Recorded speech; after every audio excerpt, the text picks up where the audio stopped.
আসসালামু আলাইকুম সবাইকে। আজকে আমি বাচ্চাদের জন্য ৩টি নাস্তার রেসিপি নিয়ে চলে আসছি।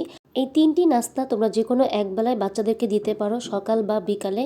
এবং এই নাস্তাগুলো হবে হেলদি, মজাদার, স্বাস্থ্যসম্মত, যা বাচ্চার ব্রেন ডেভেলপমেন্ট থেকে শুরু করে ওজন বৃদ্ধি করবে, পাশাপাশি রোগ প্রতিরোধ ক্ষমতা বৃদ্ধি করতে সহায়তা করবে।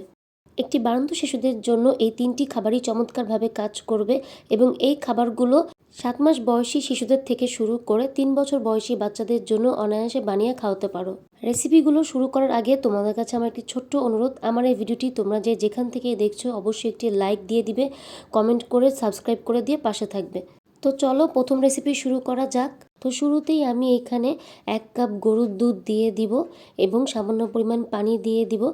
যে সকল বাচ্চারা ফর্মুলা দুধ খায় এখানে গরুর দুধের পরিবর্তে পানি দিয়ে দিব। তো এরপর আমি একটু সুস্বাদু হওয়ার জন্য এখানে একটি এলাচ এবং দারচিনি দিয়ে দিব। তো এ পর্যায়ে আমি এখন ভাত নিয়ে নিয়েছি। ভাতটা আমি আগে রান্না করে নিয়েছিলাম, এখানে আমি হাফ কাপ দিয়ে দিব। তোমরা তোমাদের বাচ্চাদের চাহিদা অনুযায়ী এখানে ভাত দিয়ে দিবে। তো এ পর্যায়ে আমি একটু নেড়ে চেড়ে দিব এবং বলক আসার জন্য ওয়েট করব। বলক আসার আগে এখানে আমি সামান্য পরিমাণ লবণ দিয়ে দিব। ১ বছর নিচে বাচ্চাদেরকে লবণ দেওয়া যাবে না, তখন লবণটা স্কিপ করবে। তো আমি লবণ দেওয়ার পরে একটু নেড়ে চেড়ে দিব। এ পর্যায়ে আমি এখানে গ্রেট করে রেখেছিলাম মিষ্টি আলু। পুষ্টিবিদদের মধ্যে মিষ্টি আলুকে সুপারফুড বলা হয়। মিষ্টি আলুতে রয়েছে প্রচুর পরিমাণে ফাইবার, ক্যালসিয়াম, ভিটামিন এ, যা বাচ্চার শরীরে শক্তি যোগায় এবং পাশাপাশি শারীরিক ও মানসিক উন্নতি ঘটাতে সাহায্য করে। তো এই সময় তোমরা অনেক মিষ্টি আলু পেয়ে যাবে। তো বাচ্চার খাবারে তোমরা প্রতিদিন মিষ্টি আলু অ্যাড করতে পারো এবং যে সকল বাচ্চাদের বয়স ৬ মাস প্লাস তাদেরকে মিষ্টি আলু দিয়ে শুরু করতে পারো, সলিড খাবারটা পিউরি করে দিতে পারো। তো এ পর্যায়ে আমার এখানে বলক চলে আসছে। যেহেতু আমার এখানে ভাতটা রান্না করা, তো আমার ভাত রান্না করতে বেশিক্ষণ সময় লাগবে না। এ পর্যায়ে আমি মিষ্টি আলুটাকে 50% সেদ্ধ করে নিব। 50% রান্না হওয়ার জন্য আমি ৩ থেকে ৪ মিনিটের মতো রান্না করে নিব। তো এখানে আমার মিষ্টি আলুটা প্রায় 50% সেদ্ধ হয়ে গিয়েছে। তো এ পর্যায়ে আমি গ্রেট করা গাজর কুচি দিয়ে দিব। গাজরও পুষ্টি গুণাগুণে ভরপুর একটি খাবার।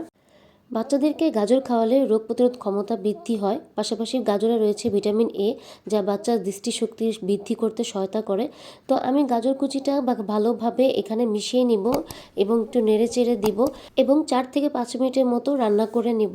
তো এখানে আমার ৪ থেকে ৫ মিনিট পর রান্না প্রায় কাছাকাছি হয়ে গিয়েছে। এ পর্যায়ে আমি এখানে এলাচ এবং দারচিনিটা তুলে ফেলবো এবং খাবারটিকে আমি ভালোভাবে ঘুটে নিব, কারণ যে সকল বাচ্চারা চিবিয়ে খেতে পারে না এভাবে করে ভেঙে নিব। আর যে সকল বাচ্চারা চিবিয়ে খেতে পারে খাবারটিকে যেমন রান্না করেছি ঠিক সেভাবে রেখে দিব এবং বেশি ঘোটা যাবে না, সামান্য পরিমাণ দানা দানা রাখতে হবে যাতে বাচ্চা চিবিয়ে খাওয়ার অভ্যাস হয়। তো এইখানে আমার প্রায় ঘোটা হয়ে গিয়েছে। তো এ পর্যায়ে আমি ১ থেকে ২ মিনিটের মতো রান্না করে নিব। তো এখন আমি এতে মিষ্টি হওয়ার জন্য খেজুর প্রায় ৫ মিনিটের মতো কুসুম গরম পানিতে ভিজিয়ে রেখেছিলাম, পরে আমি হাত দিয়ে পিউরি করে নিয়েছি।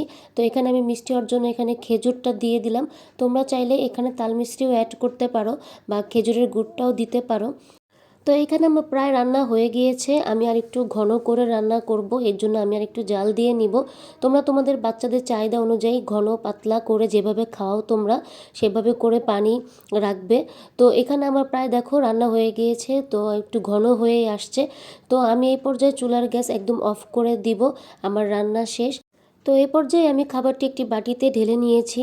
এখন আমি এতে অ্যাড করব বাটার। তোমরা চাইলে এখানে বাটারের পরিবর্তে ঘিও ব্যবহার করতে পারো। তো আমার খাবারটা আমি গরম থাকতে এখানে বাটার দিয়ে দিচ্ছি যাতে বাটারটা গলে যায়। তো বাটারে রয়েছে প্রচুর পরিমাণের protein, fibre, fat, calcium, magnesium, zinc, vitamin বি6 ইত্যাদি, যা বাচ্চার রোগ প্রতিরোধ ক্ষমতা বৃদ্ধির পাশাপাশি স্মৃতিশক্তি বৃদ্ধি করবে এবং ওজনও বৃদ্ধি করবে। তো আমরা চাইলে বাচ্চাদেরকে প্রতিদিন একটু একটু করে বাটার খাওয়াতে পারি। তো এই হলো আমার আজকের খাবারের রেসিপি। আমার এই রেসিপিটি বাচ্চাদের জন্য হেলদি একটি খাবার। তোমরা যে কোনো একবেলায় বাচ্চাদেরকে নাস্তা হিসেবে দিতে পারো। তো তোমাদের সামনে এখন আমি দ্বিতীয় নাস্তার রেসিপি শুরু করব। তো চলো শুরু করা যাক। তো আমার এখানে কি কি উপকরণ লাগছে, এখানে আমি রসুন কুচি নিয়ে নিয়েছি। তো তারপর আমি এখানে সামান্য পরিমাণ পেঁয়াজ কুচি এবং কাঁচামরিচ নিয়ে নিয়েছি, যদি বাচ্চারা ঝাল খেতে পারে। অবশ্যই কাঁচামরিচের ঝালটা দিবে। এরপর ব্রোকলি নিয়ে নিয়েছি, এখানে টমেটো নিয়ে নিয়েছি, আর এখানে নিয়ে নিয়েছি গাজর কুচি এবং একটি ডিম, আর মাঝখানে নিয়ে নিয়েছি 1 চামচ ওটস। তো এখন আমি রান্নাতে চলে যাব। তো আমি এখানে সামান্য পরিমাণের বাটার নিয়ে নিয়েছি। তোমরা চাইলে এখানে বাটারের পরিবর্তে ঘিও ব্যবহার করতে পারো। বাটারে রয়েছে প্রচুর পরিমাণের protein, fibre, fat, calcium, magnesium, zinc, vitamin E এবং ভিটামিন B6, যা বাচ্চার শারীরিক বৃদ্ধি গঠন থেকে শুরু করে মস্তিষ্ক বৃদ্ধি এবং ওজন বৃদ্ধি করতে সহায়তা করবে। তো এ পর্যায়ে আমি সামান্য পরিমাণ রসুন কুচি দিয়ে দিয়েছি। রসুন কুচি দেওয়ার পরে আমি রসুনটাকে ব্রাউন কালার করে ভেজে নিব। তো আমার রসুনটা প্রায় ব্রাউন কালার ভাজা হয়ে গিয়েছে। এই পর্যায়ে আমি গাজর কুচি দিয়ে দিব। তো গাজর কুচি দেওয়ার আগে আমি এখানে পেঁয়াজ আর কাঁচামরিচটা দিয়ে দিব। তো আমি আগে গাজর কুচিটা দিয়ে দিয়েছিলাম। তো এই পর্যায়ে আমি এখানে ব্রোকলি দিয়ে দিব। তো ব্রোকলি দেওয়ার পরে আমি ব্রোকলি এবং গাজর 1 মিনিটের মতো একটু ভেজে নিব। সবজি হিসেবে ব্রোকলি পুষ্টি গুণাগুণে ভরপুর। ব্রোকলিতে রয়েছে ভিটামিন A, C, E ও K এবং আরও রয়েছে folate, iron, calcium, potassium, magnesium ইত্যাদি, যা বাচ্চার রোগ প্রতিরোধ ক্ষমতা বৃদ্ধি করার পাশাপাশি দৃষ্টিশক্তি বৃদ্ধি করবে, কোষ্ঠকাঠিন্য দূর করবে এবং রক্ত স্বল্পতাও দূর করবে। তো এ পর্যায়ে আমি টমেটোগুলো দিয়ে দিলাম। টমেটোটা দেওয়ার পরে আমি 1 মিনিটের মতো ভেজে নেব ভালোভাবে। সবজিগুলো ভেজে নিলে খেতে মজা লাগে, তো এর জন্য আমি 1 মিনিটের মতো ভেজে নিচ্ছি। তো এখানে আমার সবজিগুলো প্রায় ভাজা হয়ে গিয়েছে। তো এখন আমি ওটস দিয়ে দিব। ওটস ফাইবার সমৃদ্ধ একটি খাবার। ওটসে প্রচুর পরিমাণে ভিটামিন রয়েছে। ওটস খাওয়ালে বাচ্চা সারাদিন অ্যাক্টিভ থাকে এবং শরীরে শক্তি যোগায়। তো ওটস দিয়ে আমি 1 মিনিটের মতো সবজির সাথে ভেজে নেব। তো এখানে আমার প্রায় 1 মিনিটের মতো ভাজা হয়ে গিয়েছে এবং ভালোভাবে মিক্সড করা হয়ে গিয়েছে। তো এই পর্যায়ে আমি সামান্য পরিমাণে লবণ দিয়ে দিব। 1 বছরের নিচে বাচ্চাদেরকে লবণ দেওয়া যাবে না। তো এ পর্যায়ে আমি এখন দিয়ে দিব সামান্য পরিমাণে গোলমরিচের গুঁড়ো। এরপর আমি টেস্টের জন্য দিয়ে দিব গার্লিক পাউডার বা রসুনের গুঁড়া। রসুনের গুঁড়াটা ব্যবহার করলে টেস্ট অধিক পরিমাণের বেড়ে যায়। তো বাচ্চাদের পুষ্টি গুণাগুণের পাশাপাশি আমাদের খেয়াল রাখতে হবে যে মজা করে খায় কিনা। তো এর জন্য আমরা খাবারটাকে মজা করার জন্য আমরা গার্লিক পাউডারটা ব্যবহার করতে পারি। তো এগুলো দিয়ে আমি একটু নেড়ে চেড়ে দিব এবং ভালোভাবে মিশিয়ে নিব। তো এ পর্যায়ে আমার মেশানো হয়ে গিয়েছে। তো এখন আমি পরিমাণ মতো বিশুদ্ধ খাবার পানি দিয়ে দিব। এখানে আমি যে সকল সবজিগুলো ব্যবহার করেছি, সবজিগুলো খুব সহজেই সেদ্ধ হয়ে যাবে, বেশিক্ষণ সময় নেবে না। তো এ পর্যায়ে আমি একটু নেড়ে চেড়ে দিব এবং রান্না হওয়ার জন্য 4 থেকে 5 মিনিটের মতো ওয়েট করব। তো আমার এখানে প্রায় 4 থেকে 5 মিনিট হয়ে গিয়েছে। এখানে আমার বলকও চলে আসছে। এ পর্যায়ে আমি একটু নেড়ে চেড়ে দিব। তোমরা চাইলে এখানে যে কোনো সবজি ব্যবহার করতে পারো তোমাদের পছন্দ অনুযায়ী, এবং তোমার বাচ্চারা যে সকল সবজি পছন্দ করে এখানে সেই সবজিও ব্যবহার করতে পারো। তো আমার এটা রান্না হতে থাকুক। এ পর্যায়ে আমি ডিমটাকে ভালোভাবে ফেটিয়ে নিব একটি কাঁটা চামচের সাহায্যে। তোমরা চাইলে এখানে মুরগির ডিমের পরিবর্তে কোয়েল পাখির ডিমও ব্যবহার করতে পারো। চিকিৎসকের মতে বাচ্চাদেরকে প্রতিদিন একটি করে ডিম খাওয়ানো উচিত, বাড়ন্ত শিশুদের জন্য অনেক উপকারী। তো এখানে আমার ডিমটা ভালোভাবে ফেটানো হয়ে গিয়েছে। তো এই পর্যায়ে আমি একটি ডাল ঘুটনির সাহায্যে সবজিগুলোকে চেপে চেপে ভেঙে দিব। যে সকল বাচ্চারা চিবিয়ে খেতে পারে এই সবজিগুলো আস্তই রাখবো, আর যে সকল বাচ্চারা চিবিয়ে খেতে পারে না সে সকল বাচ্চাদের জন্য আমরা এভাবে করে ভেঙে দিব সবজিগুলো, যাতে খুব সহজেই খেতে পারে। আবার বেশি ভাঙা যাবে না, কিছুটা আস্ত রাখতে হবে যাতে বাচ্চা দানাযুক্ত খাবার খাওয়ার অভ্যাস হয়। তো এই পর্যায়ে আমি একটু নেড়ে চেড়ে দিব।